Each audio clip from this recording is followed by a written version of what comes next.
Buenas tardes, tengan todos ustedes. El día de hoy estamos reunidos los integrantes de la tercera comisión para dar cumplimiento al acuerdo de la mesa directiva de la comisión permanente, en donde se informa con fecha 4 de julio sobre la propuesta enviada por el Ejecutivo Federal de los ciudadanos Rosendo González Patiño y Maribel Concepción Méndez de Lara para ocupar una vacante de magistrado del Tribunal Superior Agrario con motivo del fallecimiento del magistrado Jorge Ricardo García Villalobos Gálvez.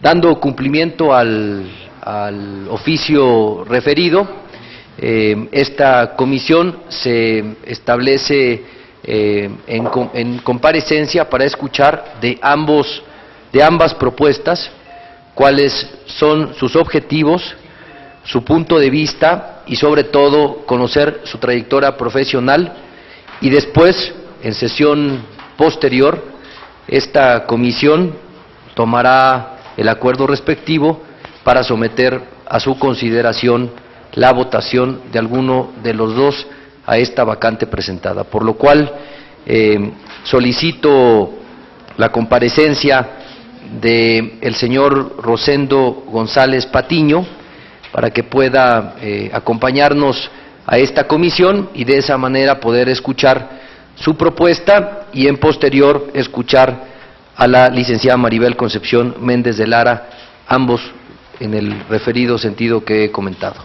Así que pediría que se encuentre con nosotros aquí, escucharlo, y estamos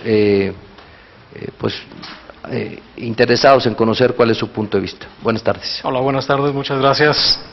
Saludo con gusto a todos ustedes y comentarles un poco el tema que me interesa. Hablar sobre la propiedad rural en México es un tema muy importante. Tuvimos 77 años de reparto agrario, donde gran cantidad del territorio mexicano se dio a favor de grupos de campesinos, se reconocieron comunidades, es de los más largos que se tenga memoria en todo el mundo. Posteriormente, con las reformas al 27 en 1992, que fueron trascendentales, siguen siendo trascendentales, se trabaja en el ordenamiento de la propiedad de todo lo que se repartió y se hace con un esquema muy acorde, vanguardista, sistema satelital, y en este momento estamos entrando a uno de los temas más importantes, que es el desarrollo agrario de nuestro país. Otro de los puntos que es importante visualizar, que México, de los 196 millones de hectáreas que tiene el territorio nacional, más de 100 millones son propiedad social, ejidos, comunidades, que es donde el sector agrario tiene parte fundamental de su trabajo. 31,000 núcleos agrarios, 31,800, 29,400 ejidos, 2,345 comunidades. Estamos hablando de más de 4,700,000 titulares de derechos agrarios en una población rural de más de 25 millones de campesinos. Y algo a destacar, que en esta superficie social está el 80% de las selvas y bosques, 74% de la biodiversidad de nuestro país, son los dueños de las 2/3 partes de las costas que hay en México. Las instituciones agrarias en México se componen de la Secretaría de la Reforma Agraria, de los tribunales agrarios, del Registro Agrario Nacional, el FIFONAFE y la Procuraduría Agraria, que están estrechamente vinculadas. La Secretaría de la Reforma Agraria tiene de manera fundamental la atención de los conflictos agrarios. En este momento todavía pendiente 626, conoce, desahoga varios procedimientos, entre ellos el expropiatorio, establece programas de desarrollo rural en apoyo a grupos de campesinos a través del FAPA, Promusac, Formar, y promueve el ordenamiento de la propiedad rural.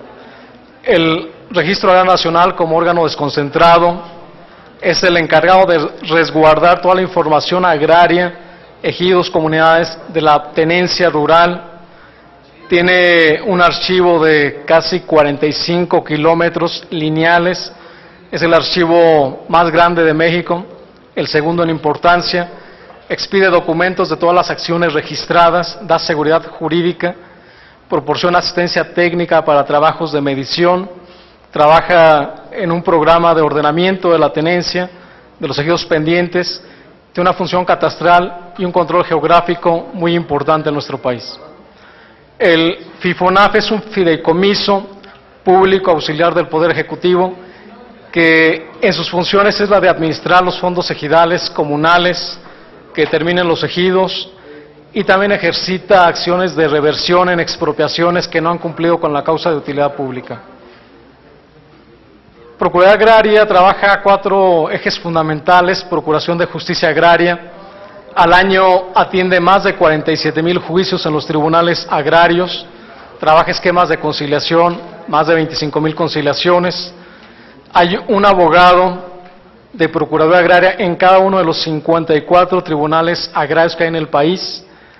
Trabaja también temas de organización agraria básica, participa en las asambleas de los ejidos, de las comunidades.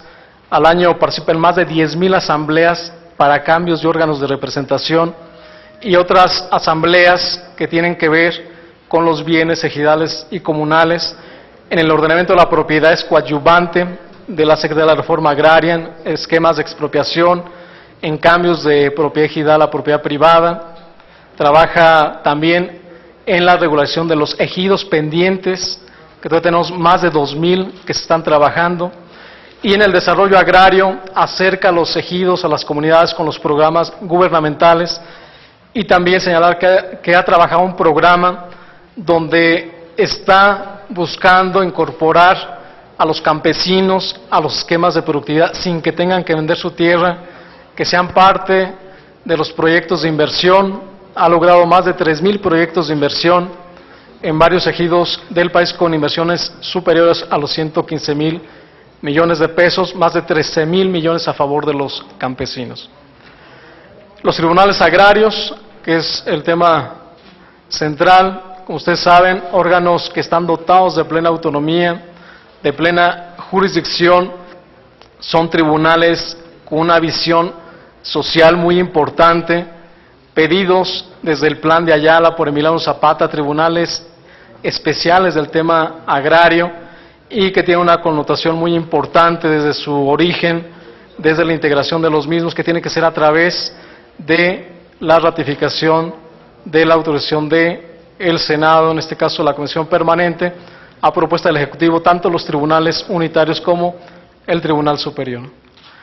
El Tribunal Superior Agrario se conforma de 5 magistrados numerarios, uno de ellos preside por 3 años, un magistrado supernumerario que suple ausencias, y la competencia jurisdiccional está en la Ley Orgánica de los Tribunales, donde refiere la atención de los recursos de revisión que interpongan ante sentencias que dicten los tribunales unitarios por conflictos de tierras, por acciones de autoridades agrarias, resoluciones, o también donde está pidiendo la restitución de tierras por ejidos, por comunidades. El Tribunal Superior emite jurisprudencia, lo cual es muy importante para orientar la labor de los tribunales unitarios, y también tiene toda la administración de la cuestión judicial de los tribunales unitarios, donde definen el aspecto de trabajo, la distribución, los distritos, la integración de los mismos. Los tribunales unitarios tenemos 54 magistrados numerarios en 54 distritos, 5 supernumerarios que suplen las ausencias de alguno de ellos, y también tiene una competencia jurisdiccional muy importante en todo lo que tiene que ver con la tenencia de la tierra, de los ejidos, de las comunidades, atiende problemas de sucesión, conflictos, atiende la problemática que permita a través de sus resoluciones tener orden y seguridad a los ejidos, a las comunidades principalmente. Algo muy importante que cabe destacar es el juicio agrario. Es de los pocos procesos que hay en nuestro país que son orales, es una justicia oral, donde se busca mucho la inmediación, que sea una justicia inmediata, pública. Se suple de manera muy importante la eficiencia de la queja, en virtud que es un tema a favor de ejidatarios, de campesinos. Hay economía procesal, tratando de buscar que los términos no se excedan. Se trabaja mucho la conciliación hasta antes de la sentencia, siempre va a ser un punto muy importante de los magistrados, y algo también particular de los tribunales agrarios es la itinerancia. Llevar la justicia a las comunidades ha sido un factor muy importante en el orden, en la seguridad de la tenencia en nuestro país. Algo a destacar es la cantidad de juicios que atienden los tribunales agrarios en México. Estamos hablando, por ejemplo, el año pasado, más de 48,000 juicios que tienen que atender, en este caso, los 54 tribunales, y es un punto que va incrementándose. Los ejidos, las comunidades tienen mucha vida, mucha dinámica, hay mucha operatividad en el campo. Ahora, con las nuevas posibilidades que les da la ley agraria de hacer negocios, de trabajar, buscando el aprovechamiento de sus recursos, se generan varios conflictos que tienen que ser atendidos por los tribunales agrarios. Otro punto también es el Tribunal Superior Agrario, que tiene una tarea muy importante en atención de solicitudes, de información, atención de los juicios, de todos los trámites que se llevan. En el mismo tenemos más de 7,800 el año pasado, y bueno, es la carga que maneja esta justicia en México. En amparos, que también es otro de los puntos importantes, es sobre las resoluciones que emiten, sobre las sentencias. Y bueno, algo también que se observa es la validación de las sentencias de los tribunales, que han sido muy importantes. Los amparos han ratificado mucho estas sentencias de los tribunales, tanto unitarios como del Superior Agrario. Un punto importante también en este tema son las propuestas que visualizo necesarias en el marco legal agrario. Es necesario adecuar disposiciones de la ley agraria en materia de protección de recursos naturales, que lo hemos comentado, en la propiedad social se encuentra la mayor parte de los recursos naturales del país. Se requieren disposiciones sobre este tema más precisas, adecuar el marco legal agrario para impulsar el reconocimiento y ejercicio de los derechos de las mujeres rurales en la vida interna de los núcleos agrarios, que tengan mayor participación, que sean una presencia importante en los comisariados, fortalecer el papel de los órganos ejidales y comunales, principalmente para ampliar la competencia de las asambleas, darles más personalidad jurídica para que puedan ellos ejercer de manera adecuada su patrimonio. Revisar el capítulo 4 del tema de expropiaciones es una herramienta muy importante del gobierno, de los 3 órdenes. A veces hablamos de expropiación y se tiene temor, pero cuando hay claridad de lo que se va a expropiar, el valor de esta tierra, darle los derechos a los campesinos, esto facilitaría muchas acciones en bien de la comunidad, en bien de la población y en bien de los campesinos. Revisar y adecuar los artículos 17, 18 y 19 de la ley agraria para revertir la problemática social de los conflictos de sucesión. Una gran cantidad de juicios en tribunales son por cuestiones de sucesión. El ejidatario solamente puede designar a un heredero, aunque tenga 3, 4 parcelas. Tiene sentido para no atomizar la parcela, pero en ocasiones pareciera injusto. Cuando tiene más hijos, tiene más parcelas, pero solamente tiene que dejar los derechos a uno de ellos. Revisar el marco normativo de adopción de dominio pleno para que se transparente el mecanismo de desincorporación sin que se afecte la vida interna de los núcleos agrarios. Es importante que estas facultades que tienen los ejidatarios sean claras y que las ejerzan a pleno derecho. Reglamentar el procedimiento para la separación de los ejidatarios y comuneros a efecto de contar con padrones confiables para la toma de decisiones. Es uno de los grandes problemas que tenemos, que no tenemos padrones muy actualizados, porque no es obligación del ejidatario ni del comunero dar aviso cuando vende, cuando tiene una cesión de derechos. Incorporar a la ley agraria el derecho de los núcleos agrarios a la compensación por servicios ambientales es muy importante para que sean los principales promotores y cuidadores de los recursos naturales que tienen. ¿Qué visualizo para el fortalecimiento de los tribunales agrarios? Creo que es un punto muy importante, reforzar la estructura actual Manejan miles de juicios los tribunales agrarios, se requiere una estructura más sólida, contar con mayor capacidad, con mayor personal, incremento del número de tribunales unitarios agrarios es muy importante, se requiere mucho. En ocasiones no se ve el tema agrario porque es una labor, comentamos, de tubería, no se ve, pero es muy importante en la tranquilidad del campo mexicano. Una autonomía presupuestal, los tribunales agrarios cuentan con plena jurisdicción y autonomía al dictar sus fallos, pero para manejar su presupuesto están expuestos a los recortes presupuestales que se aplican como gobierno federal. Ampliar las facultades contenidas en el artículo 18 de la Ley Orgánica de los Tribunales Agrarios en materia ambiental. Se maneja mucho el tema de propiedad que va ligado con los bosques, con las selvas. Quienes tienen mucho conocimiento de estos temas son los tribunales y sería una competencia muy importante también resolver en este punto. Y también es necesario impulsar un Código Federal de Procedimientos Agrarios. Se cuenta con el Código Federal de Procedimientos Civiles que suple la carencia, pero sería importante tener uno particular y establecer un sistema electrónico que nos permita desde cualquier parte del país, de la población, darle seguimiento a los juicios agrarios, solamente con el número de folio y saber en qué etapa se encuentra, cuál es la situación que guarda, y esto facilitaría y sería muy transparente en la justicia agraria en México. Son algunos puntos que presento a ustedes y estoy a sus órdenes. Muchas gracias, licenciado. Quisiera preguntarle a los compañeros integrantes de la comisión si tienen alguna pregunta que le quisieran hacer al compareciente. Diputado Jaime Aguilar.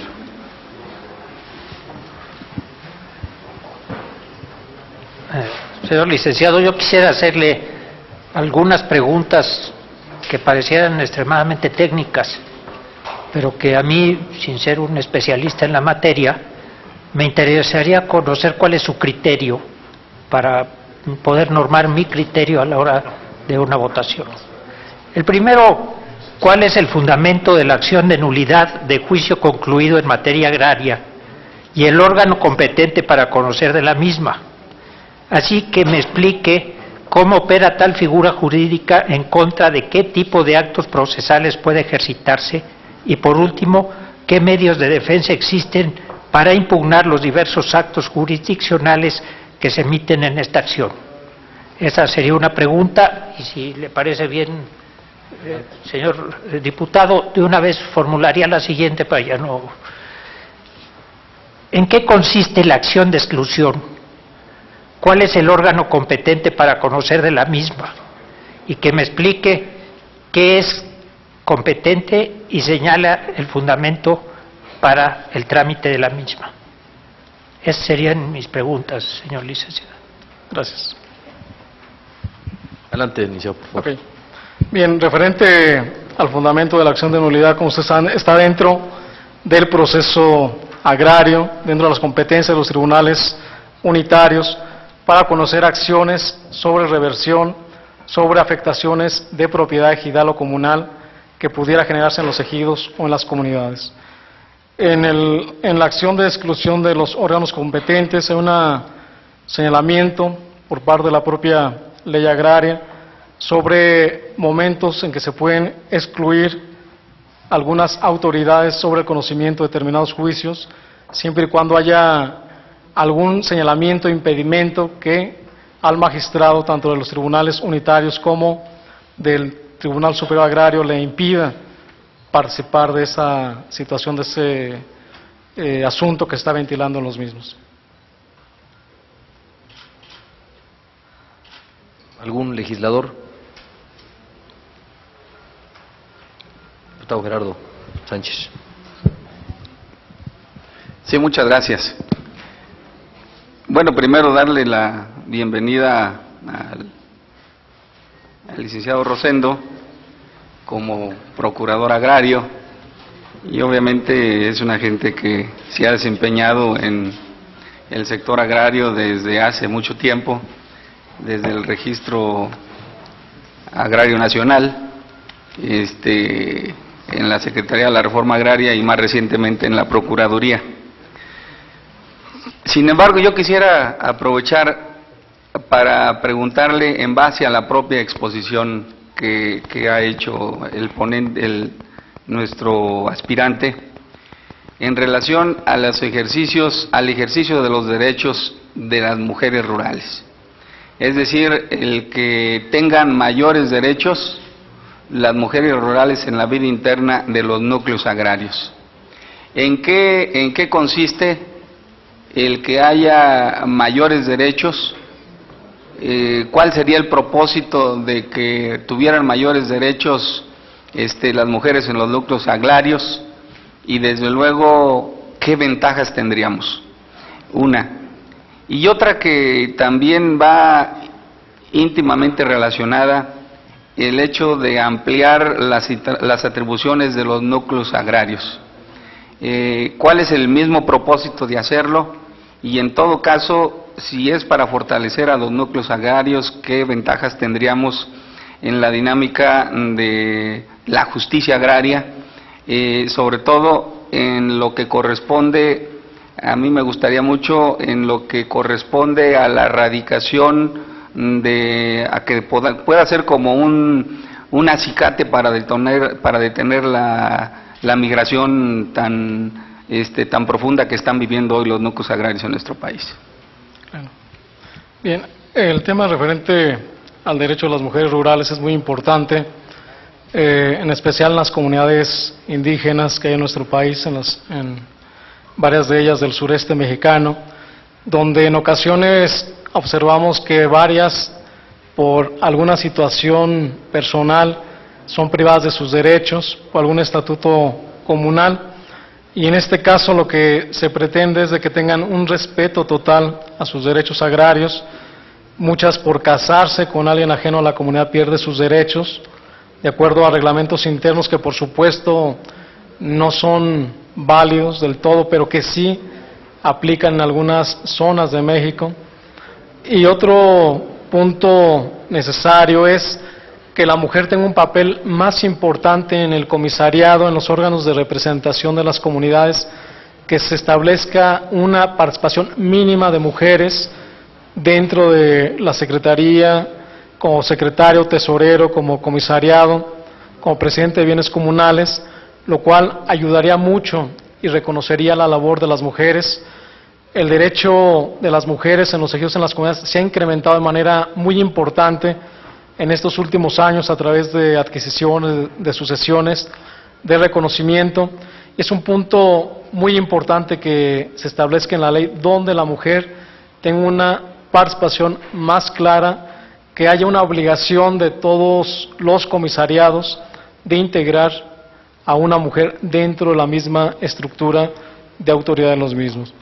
Y en el fortalecimiento a los núcleos agrarios, se les reconoce su autoridad en las instancias agrarias de manera preferente, pero a la hora de aprovechar esa autoridad para otro tipo de operaciones, como es el caso de presentarse como una sociedad o asociación, tiene que cumplir con otros requisitos. Aquí lo que se propone es de que ese nombramiento, ese reconocimiento en la asamblea de ser autoridades agrarias, ejidales, sea también una especie de reconocimiento como una sociedad ante otras instancias, y que le permita aprovechar de manera más adecuada sus recursos, constituirse como sociedades dentro de los ejidos que puedan aprovechar a través de esquemas de asociación el aprovechamiento de la gran riqueza que tienen, y es lo que se pretende en este punto. Nosotros hablamos de que en este momento México está viviendo un cambio muy importante en el tema agrario de nuestro país. Hay muchas inversiones que están generando en los ejidos, en las comunidades, por la gran riqueza que se tiene. Y si logramos consolidar la autoridad ejidal a través de esquemas de sociedad, lograremos alianzas estratégicas muy importantes, no solamente entre ellos mismos, sino también con inversionistas tanto nacionales como extranjeros, que están generando inversión. Esto, por supuesto, amplía el empleo, fortalece el aprovechamiento y logra que las familias campesinas sigan viviendo en el campo, en los ejidos, en las comunidades. Es el punto. Adelante, diputado Jaime Aguilar. Señor licenciado, yo quiero nada más hacer un comentario.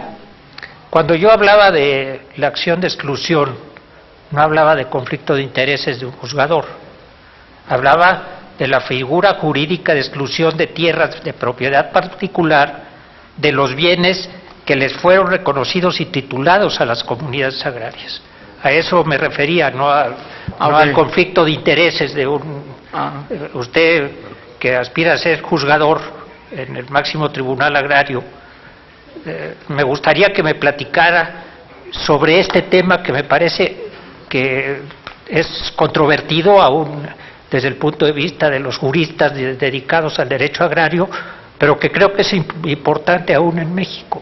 Sí, efectivamente. Y no solamente eso, comentarles que tuvimos algunos casos de reconocimientos de comunidades agrarias en México, en el caso de la Candona, donde se le da un reconocimiento a una comunidad posterior a la dotación de tierra de varios grupos de campesinos que se consideren como ejidatarios en esa misma zona donde se establece esta tierra. Estas áreas, de igual forma, se establecen áreas de propiedad privada en esta zona comunal, y aquí, por supuesto, el conflicto que se genera es a quién darle el derecho, quién es el que tiene el derecho preferente, quién no es o puede ser en un momento dado el que tenga más facilidad de salir de esa tierra, de esos lugares, y es aquí donde la autoridad, a través de diversos esquemas, procede primeramente a dar el derecho primario a las comunidades del país y ir sacando de esas zonas, de esos derechos, a los grupos constituidos a través de esquemas de compensación en otras zonas. Siempre, por supuesto, privilegiando el derecho original de las comunidades, de los ejidatarios, de los pequeños propietarios, que es lo que la materia garantiza, la seguridad en la tenencia de la tierra, de los reconocimientos de derechos que ha hecho en su momento las resoluciones presidenciales o las resoluciones de los tribunales competentes. Sí, adelante, diputado. Sobre todos estos temas que además quisiera preguntarle, ¿en qué acciones procede el recurso de revisión? Usted está hablando de algunas decisiones que tiene que tomar el tribunal. Bueno, ¿en qué acciones procede el recurso de revisión ante el Tribunal Superior Agrario para poder tener una idea clara? Y disculpe que sea tan insistente, como le digo, no soy un especialista, pero quiero ser responsable a la hora de emitir un voto en esta relación. Claro. Bueno, como usted sabe, es una de las principales tareas del Tribunal Superior Agrario, atender los recursos de revisión que se establecen en contra de las sentencias que dictan los tribunales unitarios. En este caso, ante una sentencia que define conflictos de límites entre ejidos con comunidades, ejidos con pequeños particulares, o que se da con ellos mismos. Otro punto referente a este recurso de revisión es sobre tierras que están siendo requeridas por parte de ejidos, de comunidades, que no les han sido entregadas y del cual, de acuerdo con su documentación, con su creación, tienen derecho a las mismas. En otro caso, el recurso de revisión también procede contra resoluciones de autoridades agrarias, donde quien tiene esa resolución puede acudir directamente a los tribunales, al Tribunal Superior Agrario, para que revise y emita lo que consideren más conveniente de acuerdo al derecho que les proceda. diputado Gerardo Sánchez, y posterior a que dé respuesta el licenciado, tendrá la palabra el senador Tomás Torres. Gracias. Sí, muchas gracias. Sobre todo para puntualizar un poco en relación a los derechos de las mujeres rurales. No sé si el licenciado Rosendo González no sé si se refiera, entre otras cosas, también a aquellos ejidos que se rigen a través de usos y costumbres, en donde independientemente del reglamento interior que exista en los ejidos y comunidades, prevalecen los usos y costumbres. Y la otra es, tomando en consideración la propia reforma electoral, en donde se garantiza a toda costa la equidad de género, en donde tienen que ir las mujeres, y que en un momento dado, esa es la pretensión pues de esta reforma. ¿Qué limitaciones en este momento tenemos para que dejen de participar? Porque si bien es cierto, hoy la mayoría de la población en nuestros ejidos y comunidades son mujeres, y si las determinaciones se toman por mayoría, bien sea en primera o segunda convocatoria, lo cierto es que si las mujeres se organizan, la mayoría en nuestro país van a ser comisariadas ejidales, o van a estar la mayoría en la mesa directiva. Pero muy independientemente de la realidad, o sea, creo que se refiere a lo de usos y costumbres por un lado, y por el otro lado en cuanto a que garanticemos un mínimo de representación en nuestros ejidos y comunidades. Y la otra probablemente tenga que ver con alguna violación a las garantías individuales en razón de ciertas restricciones que existen en nuestros ejidos y comunidades. Es una duda que quisiera que en todo caso me puntualizara, y algo que quedó pendiente es qué tanto estas reformas que se pueden hacer para beneficiar a los núcleos agrarios, a sus habitantes, pudieran influir de manera determinante para evitar la migración tan lacerante que hoy vivimos en nuestro país. Sí, claro. Efectivamente, sí son dos aspectos de las mujeres rurales, de las mujeres campesinas. Precisamente tenemos que atender los usos y costumbres, que es un derecho fundamental de los campesinos, pero siempre y cuando los mismos no violenten derechos humanos. Hemos visto en algunas zonas, en algunas comunidades, esta situación peculiar, y en lo que se pretende es garantizar desde la propia ley el derecho a la mujer a jamás ser excluida de todos los beneficios que tenga, independientemente de alguna acción personal que pudiera ella ejercer. De igual forma, considerando el tema de equidad de género, creemos que es conveniente establecer una participación más activa de las mujeres en la autoridad del ejido, en el comisariado o en los órganos de representación de los bienes comunales, y esto fortalece mucho también el trabajo del propio ejido, de la propia comunidad. En el tema que se comenta de lograr que los jóvenes no emigren a las ciudades, decimos que lo más rico que tiene nuestro país es su campo, es su territorio, son sus recursos naturales, y no solamente hablamos de maíz y frijol y ganado, sino recursos mayores, recursos nuevos, como son las energías alternativas, agriculturas a gran escala con mayores esquemas de productividad, desarrollos turísticos que pueden darse en muchos ejidos, proyectos de fortalecimiento ecológico en muchos lugares de México, que sobre todo están en los ejidos y en las comunidades. Y lo que creemos muy conveniente es que sea un paso importante, que desde un inicio el ejido se le considere también como una sociedad con las facultades de representación ante diversas instancias, tanto financieras, crediticias, como ante el propio gobierno, para facilitar estos esquemas de asociación de sociedad y buscar un esquema de mejor aprovechamiento de sus recursos. Hemos visto que cuando se genera este tipo de proyectos, los jóvenes permanecen, visualizan otro tipo de oportunidades y se aprovecha la gran riqueza que tiene el ejido, la comunidad, Es impresionante, en México hay ejidos más grandes que muchos estados de la República Mexicana, ejidos de más de 600,000 hectáreas con una riqueza muy muy grande, pero que aún no ha sido aprovechados de manera adecuada, y es lo que queremos, que el joven se quede, porque una situación que prevalece en México es de que el campo, la gran mayoría de los campesinos son campesinos mayores de 57, 60 años, y lo que se requiere es una política que logre que los jóvenes aprovechen su recurso con otros esquemas, con otra visión, y considerando que la tierra de México es muy rica en muchos ámbitos.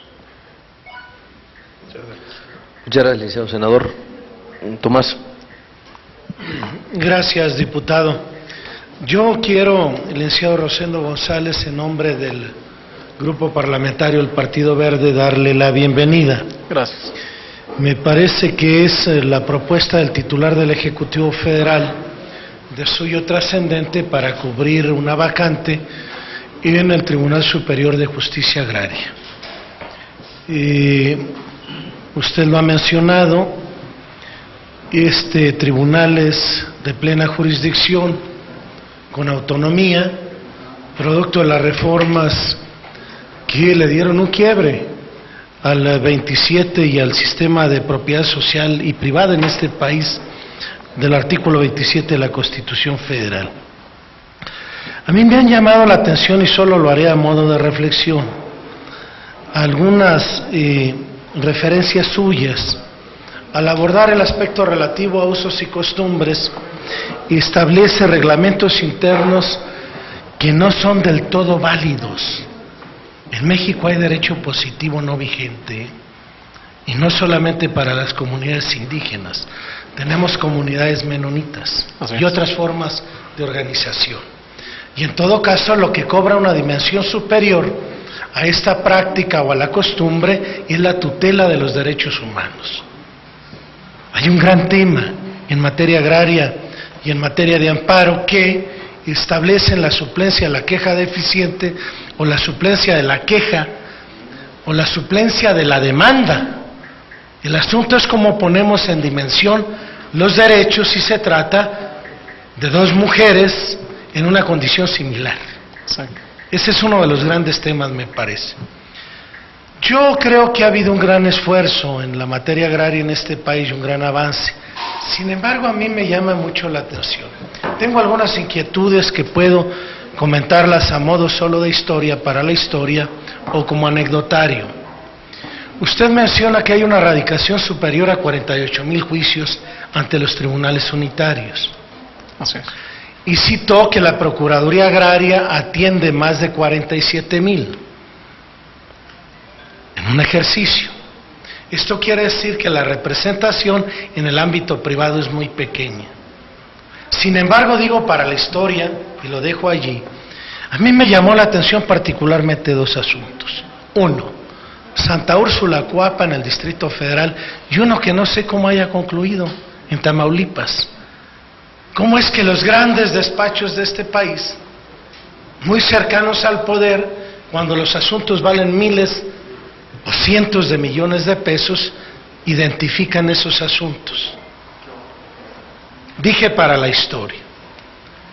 Tuve la oportunidad de participar en un asunto, una disputa entre una comunidad indígena y un núcleo de población ejidal. En los límites de dos estados hermanos, entre hermanos del sur de Durango y el noroccidente del estado de Zacatecas. Y recuerdo con una resolución definitiva cómo fue que se logró convenir a pesar de una sentencia favorable en favor del núcleo de población ejidal. Y políticamente lo que de un servidor decía era simplemente, pues son disputas, son pleitos entre pobres, entre hermanos pobres. Y decíamos, vamos a llevarle algo de bondad a la tierra de los hermanos que se están peleando por tierras pobres. Logramos por primera ocasión presupuesto etiquetado para pueblos indios. por primera ocasión. Sí. Y se logró también presupuesto históricamente, y cuando menos en el marco ya de la reforma del 27, de presupuesto para ir atendiendo focos rojos y amarillos que usted ha conocido bien. Eso funcionó. Y dije para la historia porque luego carga uno con esos complejos, entre otros, sobre todo por nuestro origen. Los ejidatarios deambulan hoy en el proceloso mar de la miseria. Les fue liquidado su derecho. Les fue nombrado un representante, no sé de qué liderazgo, en una miseria penosa. Pero perdieron la calidad de ser sujetos de derecho agrario. Y ese es el argumento todo. Y viven y conviven entre pobres, y se llama, hay que decirlo, ahí se asentó un proyecto de desarrollo indígena de la zona Huicot, donde tenemos casas que atienden a hijos de hermanos indígenas, particularmente huicholes, pero las reglas de operación no dan para dar un peso al estado de Zacatecas, porque estadísticamente no tiene población indígena. Esos son los temas de este país. Pero en fin, yo quería plantearle a usted 2 o 3 preguntas. El Senado de la República, solo si lo conoce y escuchar su opinión, aprobó un dictamen de lo que sería una nueva ley de amparo, al reformar los artículos 103 y 107 de la Constitución Federal. Y por cierto, de pronto por ahí en una polémica cuidada dice la Corte: denme la ley de amparo. No hay ley de amparo. Y en réplica se ha dicho, es que tienen principios procesales constitucionales para que resuelvan, 103 y 107. Si usted ha visto ese dictamen, ¿y cuál es su opinión con relación a 2 temas concretos? Suspensión del acto reclamado en materia agraria, ¿sí? Y el tema de suplencia de la queja. Primero. Y 2, yo lo escuché y comparto de que la estructura del tribunal, de los tribunales agrarios en México es insuficiente. Son 54, con 4 supernumerarios, dijo. 5 magistrados del Tribunal Superior, tengo conocimiento, con una supernumeraria. Así es. Son decenas de miles de juicios. Pero lo mismo plantea el Tribunal Federal de Justicia Fiscal y Administrativa, exactamente lo mismo. Y lo mismo dicen los responsables de las Juntas Federales de Conciliación y Arbitraje, y lo mismo del Tribunal Federal de Conciliación y Arbitraje. Y la Corte dice lo mismo. En 10 años el presupuesto del Poder Judicial Federal ha crecido cerca del 500%. ¿A dónde vamos? La pregunta es, en su concepto, ¿habría alguna resolución o sentencia en materia agraria que deba ser considerada como definitiva, es decir, que ya no sea impugnable por la vía del amparo? El amparo directo. Gracias. Gracias. Adelante, licenciado. Gracias. Efectivamente, senador, comparto muchos de los puntos de vista que ha manifestado, que ha expresado. El tema del amparo es un tema muy importante, una herramienta fundamental en la protección de los derechos, sobre todo de los campesinos, de los ejidos, de las comunidades agrarias.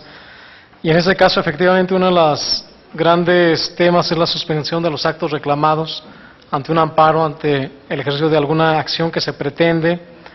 Y aquí lo que nosotros hemos visto que sí nos ha pegado o que ha dejado en estado de indefinición es los términos del amparo en materia agraria.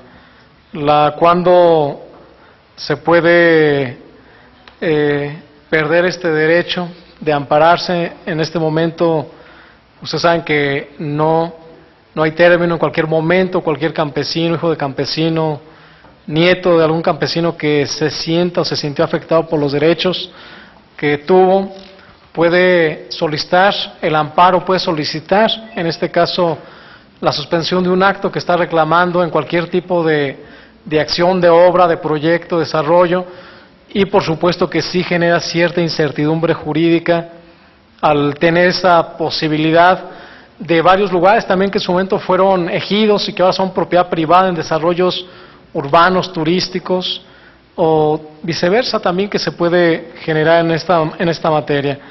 Y también en el tema de la suplencia de la queja, pues es algo muy importante que se tiene que considerar al entender que a quien se atiende es a grupos de campesinos en este derecho y justicia social que nace propiamente para lograr revertir una situación muy lamentable que se daba a inicios del siglo pasado. En este tema lo que nosotros consideramos es que para la seguridad jurídica en el campo, no solamente para gente que va a invertir, sino para los propios ejidatarios comuneros, es muy necesario señalar término del amparo para el amparo agrario. El término que sea, 1 año, 5 años, 10 años, 20 años, pero sí ponerle un tope para tener esa tranquilidad quienes han ejercido ciertas operaciones o ciertas acciones en estas tierras que son muy importantes y que, como vemos, cualquier crecimiento, desarrollo que se dé en México se está dando en los ejidos, en las comunidades de nuestro país, porque es la mejor tierra y es la tierra que es apta para una gran cantidad de proyectos.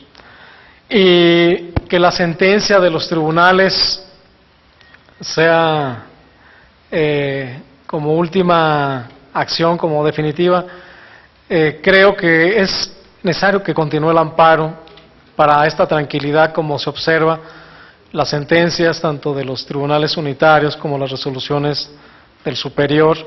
La gran mayoría son validadas por los tribunales colegiados y esto genera mucha seguridad y confianza en las acciones que están realizando. Creo que es conveniente que continúe esta acción, pero lo que sí creemos importante es poner término al amparo en materia agraria, que en este momento no lo tiene. Pues si no existiera alguna pregunta o alguna intervención de los compañeros legisladores, quisiéramos agradecerle, licenciado Rosendo. El diputado Jesús, adelante.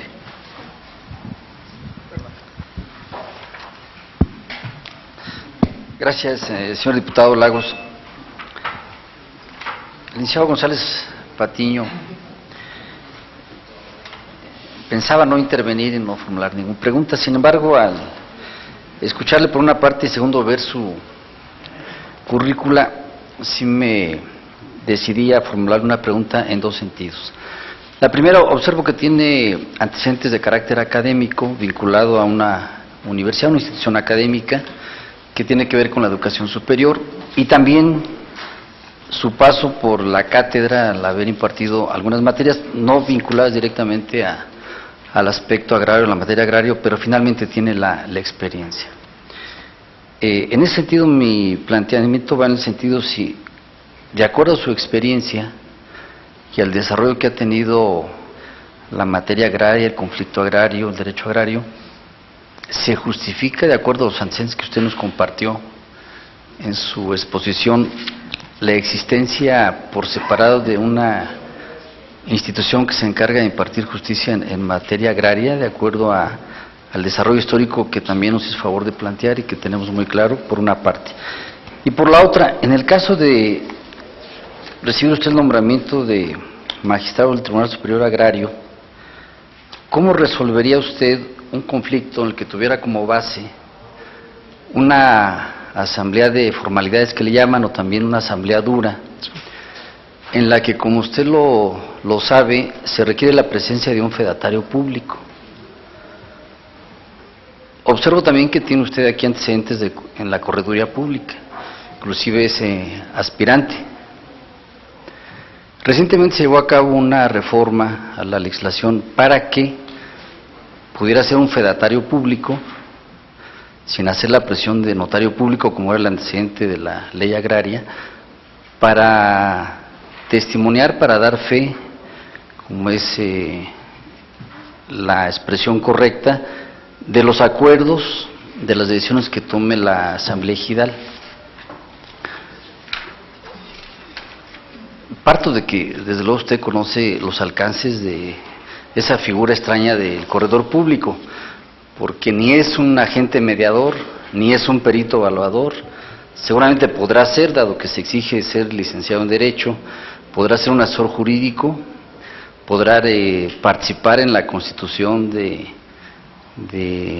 personas morales que tengan que ver con la actividad mercantil, pero además le da esa facultad de ser fedatario público.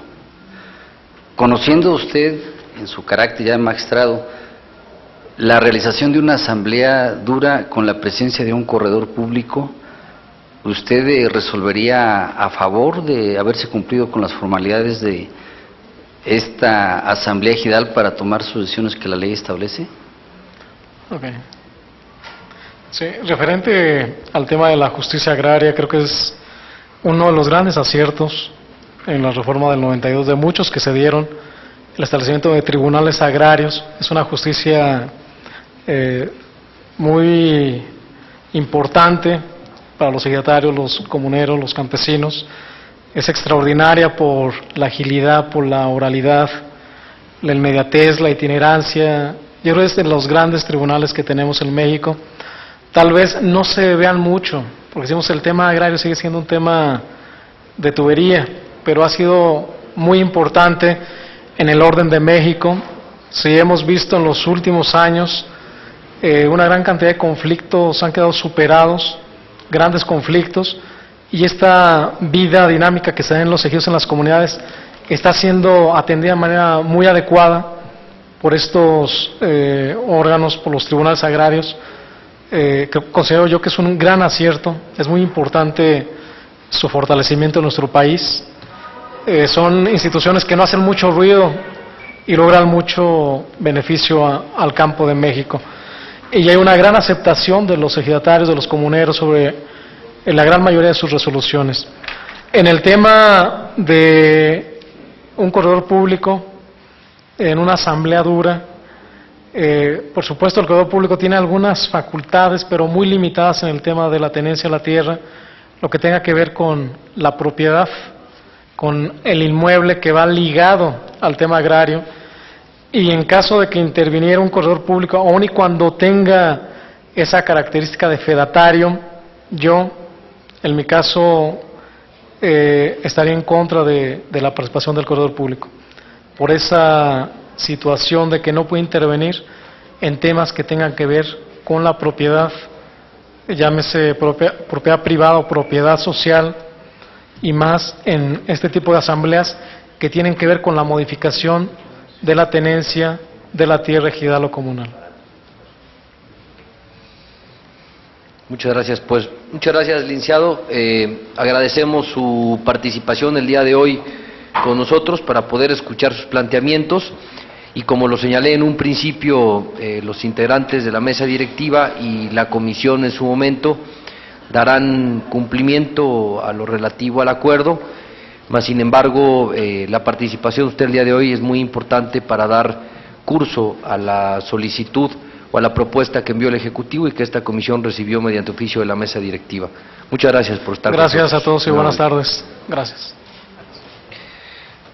Solicitamos la comparecencia de la licenciada Maribel Concepción Méndez de Lara, quien es licenciada en Derecho por la Universidad Autónoma de Zacatecas, con diplomado y cursos de diferentes universidades y centros de estudios, personal de carrera del sector agrario, con 19 años de participación en este, y actualmente ocupa el cargo de titular de la Unidad de Asuntos Jurídicos de la Secretaría de la Reforma Agraria.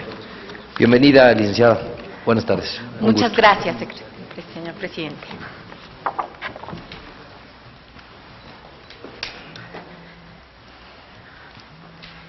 Diputado presidente de la tercera comisión de esta comisión permanente, diputada Alba Leonina Méndez Herrera, señoras y señores senadores y diputados, miembros de esta tercera comisión.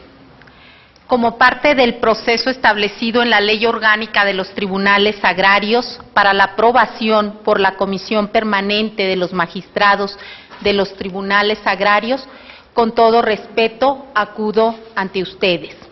Con su autorización, me permito presentar a ustedes de manera muy breve una referencia de mi formación y experiencia profesional. Ya lo indicaba usted, soy originaria de Villanueva, Zacatecas, licenciada en Derecho por la Universidad Autónoma de Zacatecas. Soy la 10ª de una familia de 11 hijos. Mis padres se han dedicado toda la vida a la actividad agropecuaria y siempre han apostado por la educación como el medio para ejercer plenamente la libertad de elección. Educación, trabajo y honestidad son los valores que siempre nos han inculcado. Soy servidora pública de carrera. Ingresé a la Procuraduría Agraria en 1992 como abogada agraria por convocatoria pública abierta. He tenido el enorme privilegio de servir a los campesinos durante 19 años. En la función jurisdiccional he estado en los tribunales agrarios como secretaria de Estudio y Cuenta, proyectando sentencias en el Tribunal Unitario Agrario del Distrito 17 con sede en Michoacán.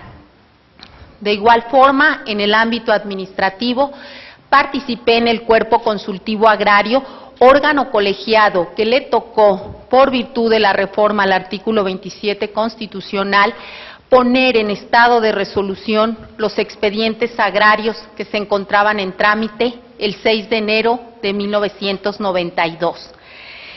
Y bueno, en estos 19 años he recorrido muchos lugares del país. He estado con campesinos, con indígenas, lo mismo de la Sierra Sur de Oaxaca, con los lacandones de Chiapas, con los yaquis de Sonora, con las comunidades huicholas que presentan conflictos entre Durango y Nayarit, o con los ejidos costeros de Baja California y Baja California Sur o de la península de Yucatán. También con empresarios, con autoridades de los 3 órganos de gobierno, y he visto el interés de todos por una justicia agraria pronta y expedita, por el Estado de Derecho y el apego a la ley.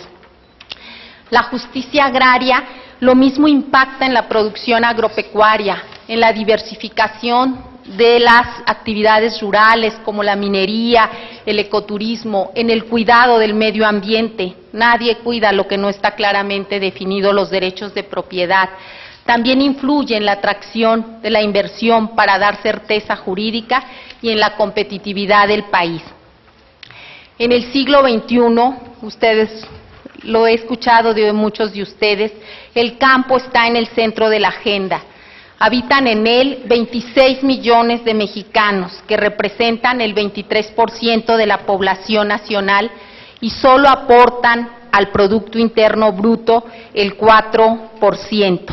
En esta ecuación se resume la pobreza que todavía tenemos en la sociedad rural. La justicia agraria debe contribuir desde su ámbito de competencia a cambiar la situación en el campo. Y bueno, para nuestro país en el siglo XX, en materia agraria fue de grandes transformaciones. En 1917, el Constituyente Permanente estableció la obligación del Estado mexicano de dotar tierras a quienes carecían de ellas o restituir a quienes habían sido despojados. Derivado de esta disposición constitucional, a lo largo de más de 7 décadas, se extinguió el latifundio y se crearon 31.628 núcleos agrarios, que representan el 51% del territorio nacional, donde hay un enorme potencial de recursos naturales en nuestro país.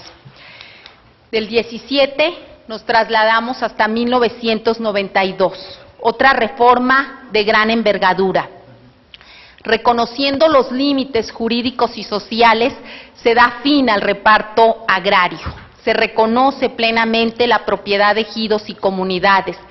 Se posibilita la aportación de tierras a sociedades mercantiles y la adopción del dominio pleno como mecanismos para la capitalización del campo.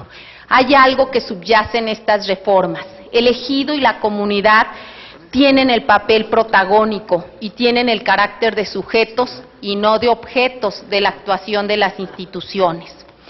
En esta reforma de 1992, como ustedes saben, surgió una nueva institucionalidad agraria. Esta nueva institucionalidad mantuvo a la Secretaría de la Reforma Agraria como cabeza de sector, una Procuraduría para la Defensa de los Derechos de los Campesinos, un órgano para el control de la tenencia de la tierra ejidal y comunal, que concentra registro y catastro, como lo es el Registro Agrario Nacional, mantuvo al FIFONAFE para ejercer la acción de reversión ahora ante tribunales agrarios y particularmente se crearon los tribunales agrarios como órganos dotados de plena autonomía y jurisdicción para dictar sus fallos. Los tribunales agrarios surgen con la encomienda de impartir justicia agraria pronta y expedita. Hay que recordar que veníamos de procesos administrativos, en algunos casos de 3 o 4 décadas de duración, donde los grupos campesinos tocaban la puerta solicitando tierras y había y se solicitaban trabajos técnicos de manera subsecuentes, siempre buscando tierras afectables, pero la tierra es un recurso finito. El 26 de febrero del 92 se expidió la Ley Orgánica de los Tribunales Agrarios. Han pasado ya 20 años desde su creación. Existe un gran trabajo de magistrados, secretarios y actuarios. Pasaron la fase de instalación, la resolución de la gran mayoría de los asuntos que les fueron turnados como el llamado rezago agrario. También se presenta una recomposición en la problemática agraria que hoy conocen los tribunales, derivado de la circulación de los derechos agrarios con contratos de enajenación, relaciones contractuales, sociedades propietarias, agrícolas, ganaderas o forestales. Derivado de su legislación, los tribunales agrarios se dividen en 2 grandes instancias. La primera instancia la constituyen los tribunales unitarios agrarios. La segunda instancia, el Tribunal Superior Agrario, integrado por 5 magistrados numerarios y un supernumerario que suple las ausencias. La competencia de los tribunales unitarios agrarios está en el artículo 18 de la Ley Orgánica de los Tribunales Agrarios. Y bueno, se concentra principalmente en controversias por derechos o colectivos o individuales. Derechos colectivos, conflictos de límites, de restitución a núcleos que fueron despojados. También controversias por la posesión o por la representación de los núcleos agrarios. Por derechos individuales se refiere principalmente a controversias por herencia, por la posesión de la parcela o el solar urbano. También conocen los tribunales unitarios de nulidades de acuerdos de autoridad pronunciados en materia agraria. Hasta ahí, digamos, la competencia de los tribunales unitarios. Desde luego conocen en la vía de jurisdicción voluntaria asuntos que no presenten controversia. Luego, la competencia del Tribunal Superior Agrario la podemos agrupar en 4 apartados. El primero, una tarea transitoria, que es la resolución de todas esas acciones de tierras que fueron turnadas por la Secretaría de la Reforma Agraria, cuyo turno terminó en 1997. Segundo, y la actividad, digamos, esencial, es conocer del recurso de revisión interpuesto contra sentencias pronunciadas por los tribunales unitarios, pero este recurso solo procede en 3 casos. En el resto, ante la inconformidad hay que ir directo al juicio de amparo. El recurso de revisión procede en conflictos de límites solo colectivos entre núcleos agrarios, restitución de núcleos agrarios y actos de o nulidad de actos de autoridad agraria. En este recurso de revisión se revisan por el Tribunal Superior Agrario las reglas del procedimiento y el derecho aplicable, resolviendo o pudiendo resolver, confirmar, revocar la sentencia o incluso ordenar reposición del procedimiento. Tercero, conocen de conflictos de competencia, más que nada en razón de territorio de tribunales unitarios agrarios. Y cuarto, conocen de aquellos asuntos en los que se ejerza la facultad de atracción por la complejidad del asunto, sea a iniciativa propia o de oficio del Tribunal Superior Agrario o a petición fundada del procurador. La aplicación durante 20 años ha puesto de manifiesto que si bien hay avances significativos, también hay acciones de mejora.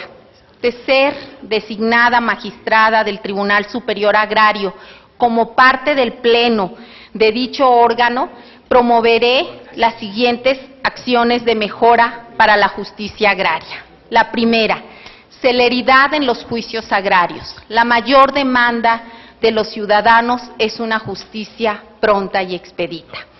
La ley agraria en su título 10 regula tiempos muy específicos para el juicio. Ejemplo, la audiencia no debe realizarse en un plazo que exceda 15 días del emplazamiento. En la audiencia se deben desahogar las pruebas, las que por su naturaleza se tengan que diferir, el plazo no debe ser mayor hasta 15 días. Cuando se turne el asunto para sentencia, este debe ser resuelto en un término de hasta 20 días.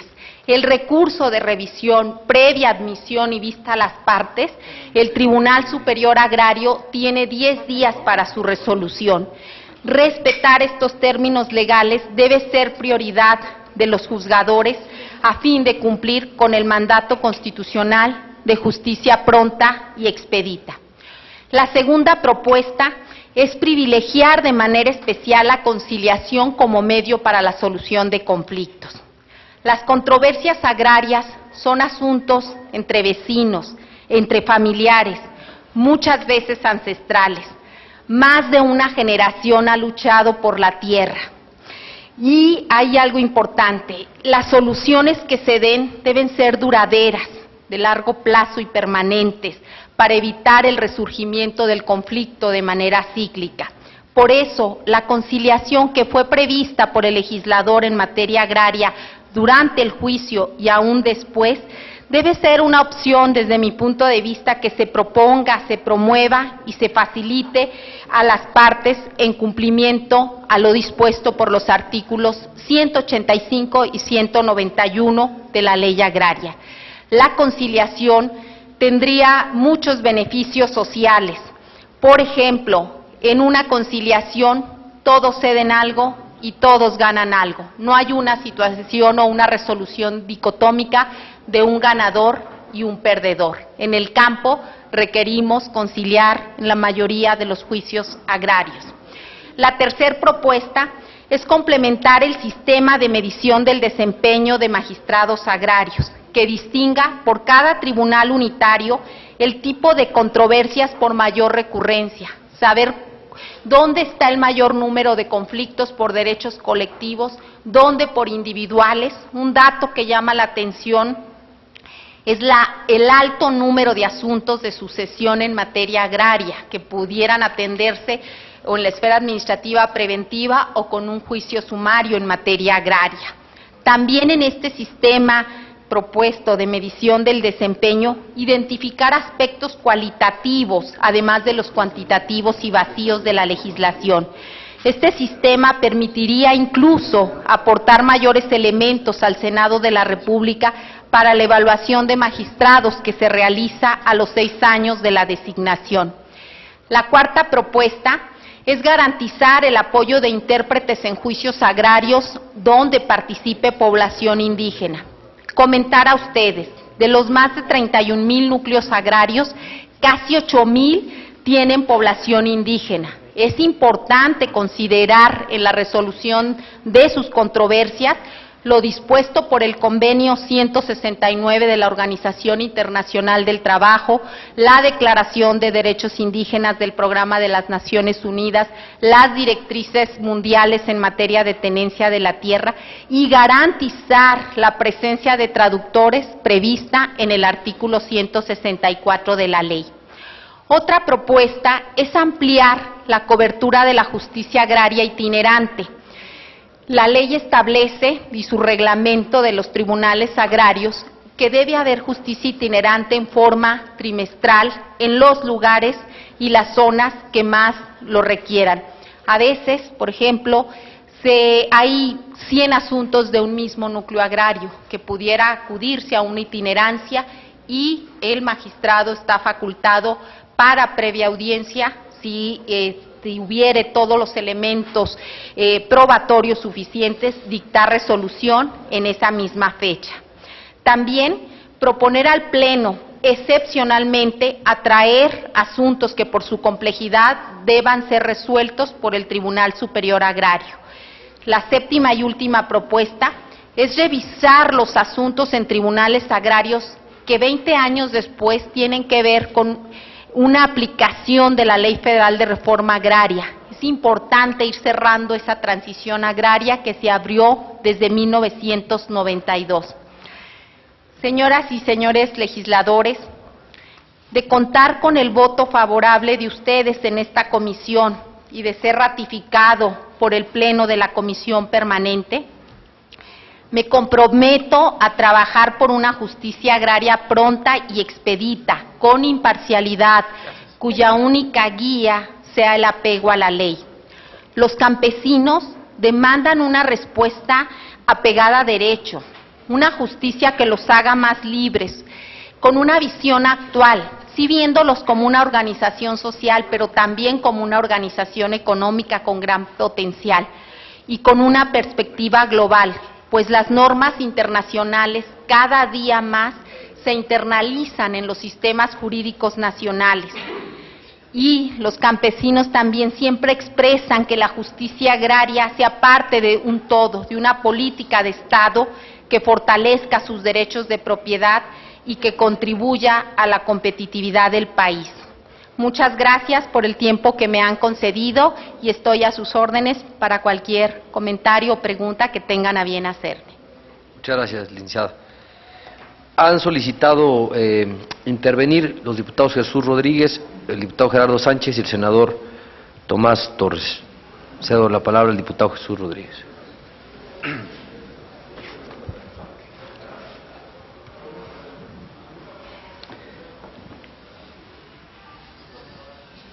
Licenciada Maribel Concepción Méndez de Lara, ha hecho usted una exposición muy clara que va acompañada de su vivencia. Escuché con mucha atención y con respeto el origen, el vínculo que tiene su familia con la actividad agrícola, y déjeme decirle que lo ha expuesto usted con ese conocimiento y con esa propiedad que implica el conocer de la vida diaria el tema, más allá que el agrario, pero me quiero enmarcar en el tema agrario exclusivamente. Nuestra Constitución del año 1917 tiene un reconocimiento de carácter internacional justamente por la incorporación de los derechos sociales. Como abogada que es usted, en la clasificación tradicional del conocimiento del derecho se aparta justamente la parte del derecho social y ahí se incluye justamente el agrario y junto con él el derecho laboral o el derecho al trabajo. En este último, con fecha anterior, creo que aproximadamente 41 años, es que tiene nuestra ley federal en materia del trabajo, y justamente surge dentro del apartado de derechos sociales y en materia del trabajo la creación, la constitución de las juntas de conciliación y arbitraje como autoridad inmediata que tiene por objeto resolver las controversias entre los factores de la producción, los factores de el trabajo y el capital. Me llama la atención que el planteamiento que usted nos formula entre las recomendaciones incluye, y mi pregunta va enfocada a eso, incluye y subraya mucho lo de la conciliación.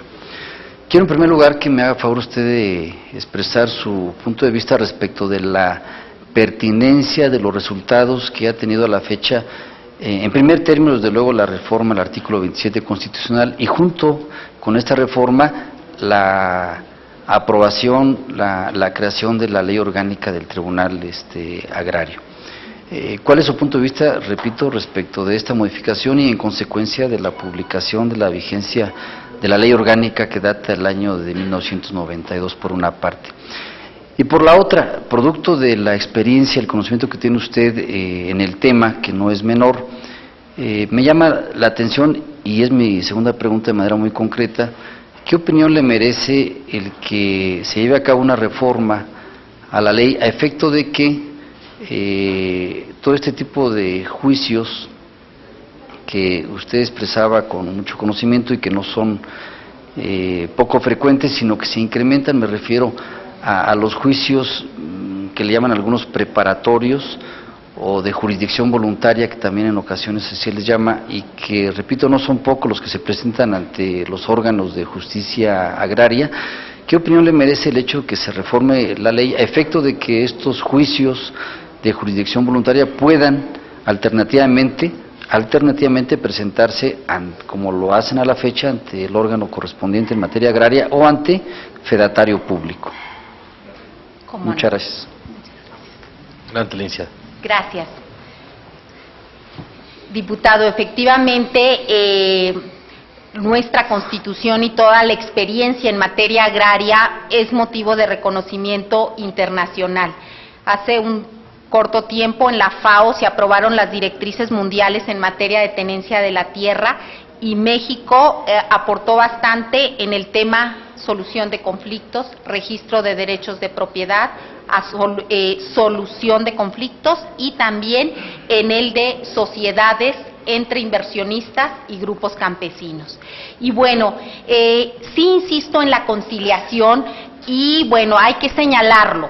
El convenio al que se llega durante un juicio agrario debe ser calificado de legal por el juzgador, elevado a la categoría de sentencia y adquirir el carácter de cosa juzgada. Es decir, este convenio al final del procedimiento dentro del juicio tiene el valor de definitividad jurídica y cosa juzgada, es decir, tendría el mismo valor que una sentencia.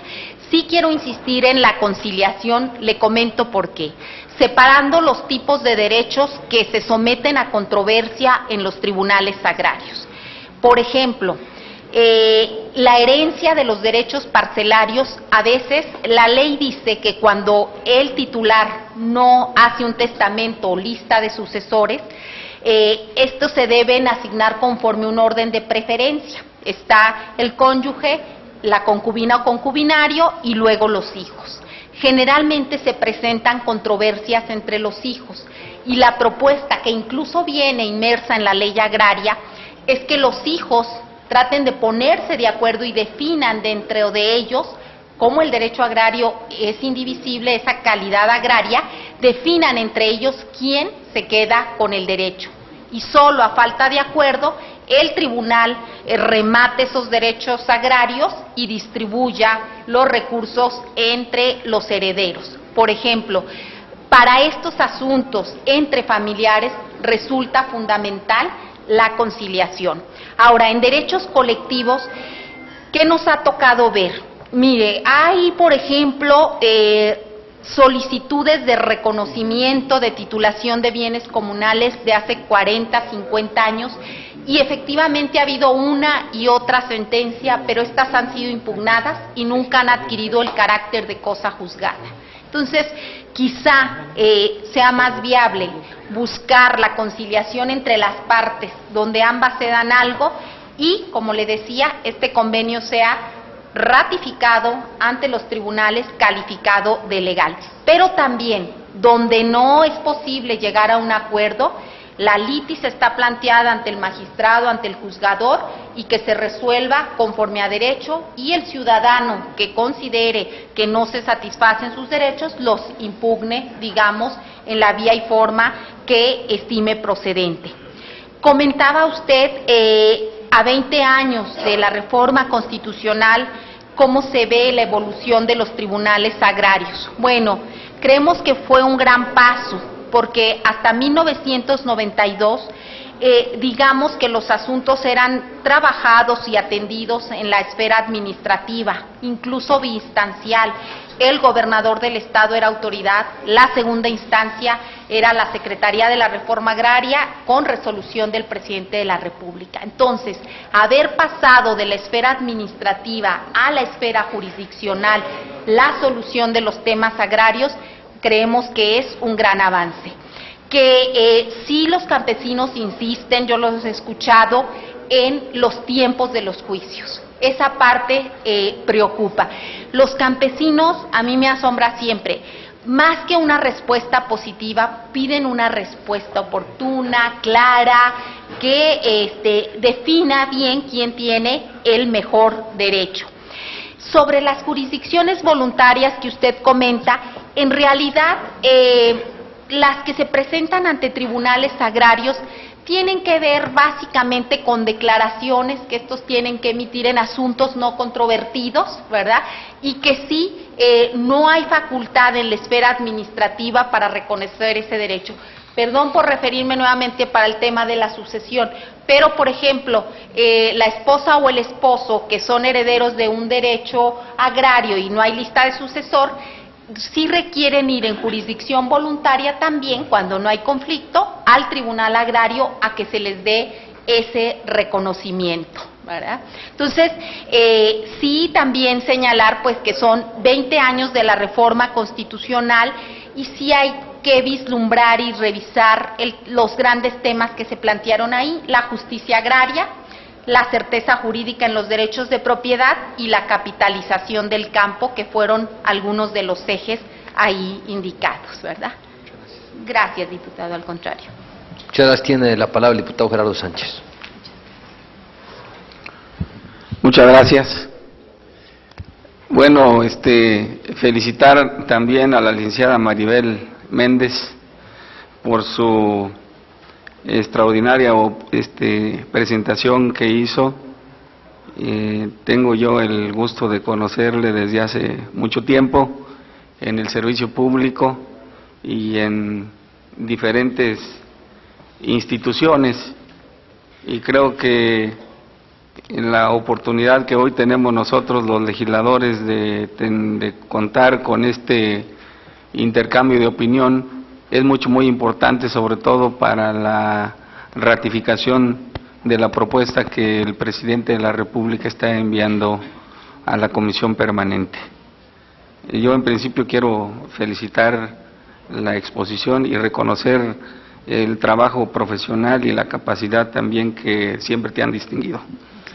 Y ya propiamente en lo que corresponde a la materia, a mí me gustaría, sobre todo tomando en cuenta en algunas propuestas de reforma que estás tú proponiendo en cuanto a garantizar el apoyo a intérpretes en los juicios agrarios.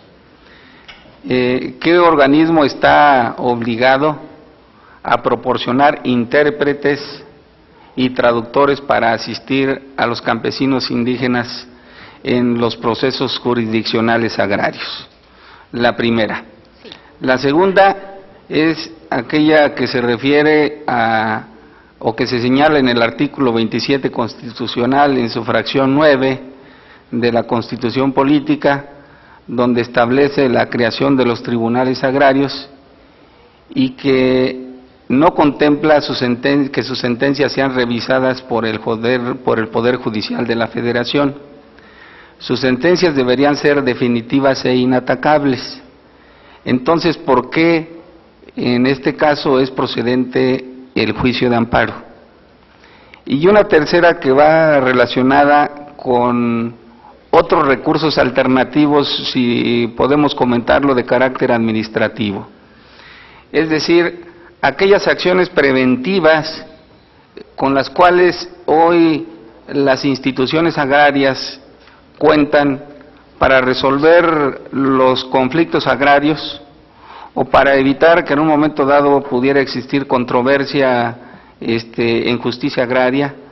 ¿Con qué instrumentos hoy la autoridad agraria, la Secretaría de la Reforma Agraria, con qué instrumentos cuenta para previamente, sin que lleguemos a la controversia o a un juicio en materia agraria, con qué instrumentos cuenta para resolver de carácter administrativo estos conflictos que existen hoy en día en nuestros ejidos y comunidades, y cómo podemos potencializarlos a efecto de que sean detonantes de generación de empleos en nuestros ejidos y comunidades? ¿Cómo no? Por su respuesta, muchas gracias. Gracias. Adelante, licenciada. Sí, muchas gracias. Bueno, en primer término, sobre qué organismo está facultado para prever la presencia de intérpretes en juicios donde participe población indígena, comentar que realmente el artículo 164 de la Ley Agraria le da la obligación a los tribunales agrarios. A su vez, estos pueden encontrar, de acuerdo a su ley orgánica y su reglamento interior, mecanismos de coordinación y colaboración con diferentes instancias para proveer la eficaz impartición de justicia agraria. Aquí,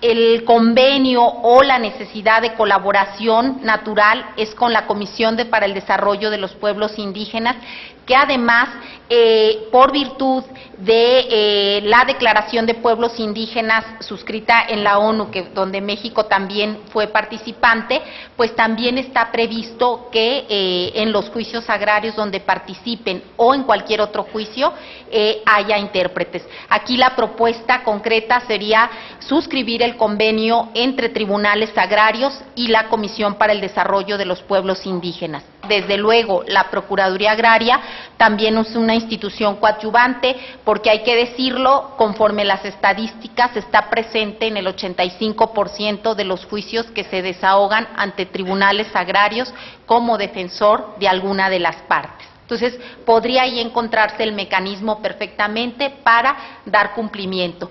Además, hay que agregar, en las entidades federativas con mayor población indígena, hay organismos estatales en algunos casos también competentes para la atención de la población indígena, que también pudieran coadyuvar con tribunales agrarios en este servicio.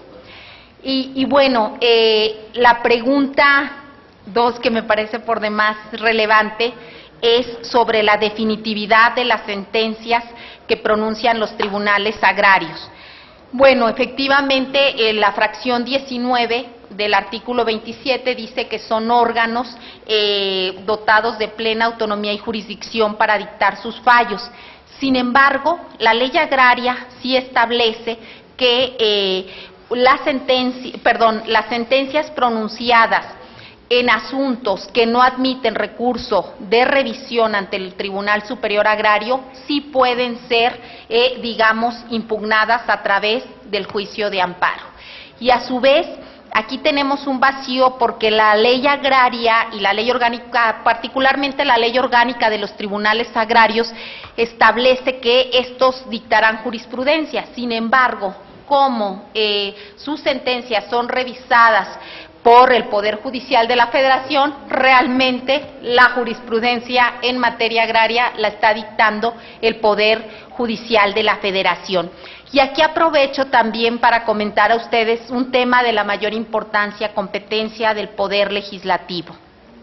Adicionalmente, el libro segundo de la Ley de Amparo no establece término legal para la interposición de juicio de amparo cuando se trata de núcleos de población.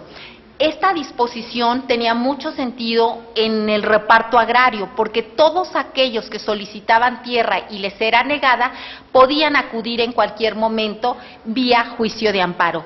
Hoy en día, esta vigencia del libro segundo de la Ley de Amparo sí ha generado alguna incertidumbre, porque a veces son impugnados en la vía jurisdiccional, resoluciones presidenciales o ejecuciones de hace 50 o 60 años, y no necesariamente por la voluntad de los núcleos agrarios, sino por otros intereses ajenos, ¿verdad? Entonces, sí poner como un tema relevante, la posible o eventual modificación al libro segundo de la Ley de Amparo.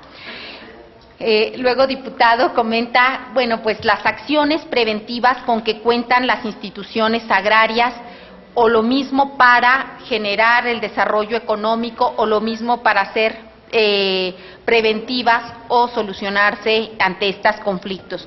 Solo señalar que la conciliación también está prevista en la ley agraria ante la Procuraduría Agraria, y ahí un convenio puede suscribirse y puede quedarse ahí o ser ratificado ante tribunales agrarios y elevarse a cosa juzgada. También tenemos otro medio para la solución de conflictos en la esfera administrativa, que es el arbitraje, muy poco usado, pero lo tenemos. Y también está previsto que estos laudos arbitrales que pudieran emitirse dentro de un procedimiento arbitral ante la Procuraduría Agraria fuesen ratificados ante tribunales agrarios. Pero yo coincido plenamente en la importancia de las acciones preventivas. Y bueno, a nivel sector, desde la óptica donde yo estoy, en la Secretaría de la Reforma Agraria, pues hay diversos programas orientados, por ejemplo, a arraigar a los jóvenes en su lugar de origen. Está el programa de Joven Emprendedor y Fondo de Tierras, un programa que ha sido premiado incluso por el Banco Mundial, que pretende arraigar a los jóvenes en sus comunidades. Les da un proyecto escuela, ¿verdad?, durante 6 meses sobre una actividad de desarrollo, los capacita. Aquellos que pasan esa calificación acceden a un crédito para compra o renta de tierra o un proyecto productivo. Está otro programa de las mujeres campesinas, que cada día, hay que decirlo, en 1970 una de cada 100 ejidatarios era mujer. Ahorita el 20% de los ejidatarios son mujeres, y la Secretaría tiene programas para su incorporación a la vida productiva, por mencionar algunos. Tiene otro programa que ustedes han aprobado, el de conflictos sociales en el medio rural, que genera un incentivo económico para la solución de conflictos, pero es usado de manera absolutamente excepcional y solo cuando los conflictos ponen en riesgo el tejido social y su antigüedad lleva algunas décadas. Eso podría comentarle de manera muy general, diputado. Muchas gracias. Sí. Muchas gracias. Tiene la palabra el senador Tomás Torres. Gracias, estimado diputado. Yo quiero, en nombre del grupo parlamentario al que formo parte, del Partido Verde, y en nombre propio, darme la oportunidad de felicitar a la licenciada Maribel Méndez de Lara, no solamente por su excelente presentación, sino por su conocimiento y, por supuesto, en el marco de una historia de vida. Yo, más que ocuparme de aspectos técnicos ahora, quiero abonar en el conocimiento no solo de su persona, sino de su talento y de su esfuerzo. Lo digo ¿y por qué no trascender incluso al terreno, además de ser legislador, de trascender al terreno de lo personal? Yo tuve oportunidad de preguntarle tiempo atrás. En octubre de este año cumplo 20 años de licencia en la amadísima Universidad Autónoma de Zacatecas, y particularmente en la Escuela de Derecho, en donde tuve oportunidad de ser profesor, para no ponerle la tilde de maestro, que puede costar mucho, porque en realidad tuve alumnos y alumnas brillantes, que me hacía necesario entrar a la dinámica del estudio, virtud al esfuerzo de esos estudiantes, hombres y mujeres, y dentro de estas usted. Lo digo absolutamente convencido. Yo sí quiero decirlo porque finalmente en el prólogo de su presentación alude a esa parte de la historia de la vida personal que es legítimo. Y la otra que tiene que ver con la formación profesional, no solamente en su condición de capacidad intrínseca, es decir, su capacidad, su talento, sino de su trabajo. Ha sido abogada agraria, ha sido directora del FIFONAFE, que sustituyen la representación a los núcleos o comunidades para el ejercicio de la reversión. Ha sido secretaria de estudio y cuenta de un tribunal unitario agrario. En el terreno de la conciliación desde diversas coordinaciones. Y toda esta historia está vinculada no solamente en la perspectiva del terreno administrativo, sino también en el ámbito jurisdiccional. Decía yo, más que ir al terreno del cuestionamiento técnico, debo tener por ahí algunas listas y evaluaciones de los exámenes de aquel tiempo, cuando era joven y era profesor de Derecho de Amparo, y de los primeros lugares, si no el primero fue usted. Y eso lo digo pues no en aras de recordar mi vida, sino la suya. Y finalmente también decir que dentro de esta honrosa personal reflexión, decir que el Tribunal Superior Agrario está conformado por 5 magistrados. Hoy día, en razón de la votación de esta comisión o del Pleno de la Permanente, se ocupará una vacante. No hay una sola mujer que integre este cuerpo colegiado. Parece que es evidente la posición, pero no determinante del legislador que les está hablando. Pero sí quiero decir que género y equidad se conjugan también con talento y con honorabilidad. De verdad, felicidades. Y sobre todo, presidente, compañera diputada, compañeros diputados, estimado amigo senador Rubén Camarillo, la oportunidad de que más del cuestionamiento decía abonar y reconocer las capacidades y el trabajo de la licenciada Méndez de Lara. Muchas gracias. Pues de no haber otra intervención, agradecemos la presencia de la licenciada Maribel Concepción Méndez de Lara, reiterándole que esta comisión el día de hoy está dando cumplimiento a la solicitud de la mesa directiva de la petición recibida por el Ejecutivo Federal para ocupar el cargo de vacante de magistrado del Tribunal Superior Agrario, y que en posterior sesión habremos de discutir y en su caso llevar a votación el acuerdo planteado para poder llevarlo al pleno de la permanente y de esta manera estar en condiciones jurídicas de dar cumplimiento a lo solicitado por el Ejecutivo Federal y a lo que nos mandata la presidencia de la mesa directiva de la Comisión Permanente. Es que muchas gracias, licenciada. Al contrario, muchas gracias a ustedes, a usted, señor presidente, a usted, señora secretaria, legisladores, y al senador Tomás Torres Mercado, con quien sí tuve la valiosa oportunidad de que fuera mi maestro y uno de los mejores maestros en el estado de Zacatecas, reconocido por todos. Muchas gracias. Pues muchas gracias, la diputada Alba Leonila y un servidor. Agradecemos la presencia de todos los compañeros diputados y de los asistentes, y estamos atentos para la sesión de la próxima semana de la tercera comisión permanente. Muchas gracias. Saludamos al maestro Constantino Aguilar.